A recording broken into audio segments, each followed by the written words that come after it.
ప్రభువైన యేసుక్రీస్తు ప్రభువుల వారి పరిశుద్ధ నామమున ప్రియమైన మీ అందరికీ సాయంకాలం యొక్క శుభములు. దేవుని సంబంధులు, నీవు నేను మనము మరి ఎవరి సంబంధాలు? ఈ లోకంలో సంబంధాలు బంధాలు అనేకంగా ఉన్నాయి. లోకరీతిగా చూస్తే సంబంధాలు ఉన్నాయి, బంధాలు ఉన్నాయి.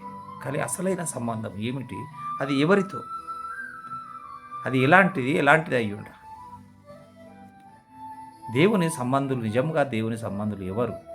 యేసుక్రీస్తు ప్రభువు వారు యూదులతో మాట్లాడుతూ మరి ఇలా ఆయన మాట్లాడారు. దేవుని సంబంధం గురించి ఆయన తెలియజేశారు. పరిశుద్ధుడైన యోహాను రాసిన సువార్త 8వ అధ్యాయము 47వ వచనం. యేసుక్రీస్తు ప్రభువుల వారు మరి బోధించిన బోధ, ఆయన మాట్లాడిన మాట, దేవుని సంబంధి ఎవడు అని. దేవుని సంబంధి అయినాడు, దేవుని మాటలు విను అంటున్నాడు. ఎవడైతే నేను దేవుని సంబంధిని అని అంటుంటాడు అనుకుంటాడు, వాడు దేవుని మాట వినడు. దేవుని సంబంధిని కాని వాడు దేవుని మాట వినడు.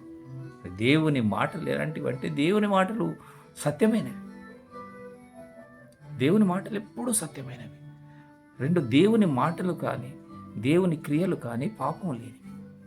ఎవరిలో సత్యం ఉంటుందో ఎవరు పాపం లేని వారుగా ఉంటారు. వారు మాత్రమే దేవుని యొక్క సంబంధులు అని యేసుక్రీస్తు ప్రభువుల వారు బోధించారు. యూదులతో ఆయన మాట్లాడుతూ దేవుని సంబంధం గురించి ఆయన వారికి గట్టిగా తెలియజేశారు.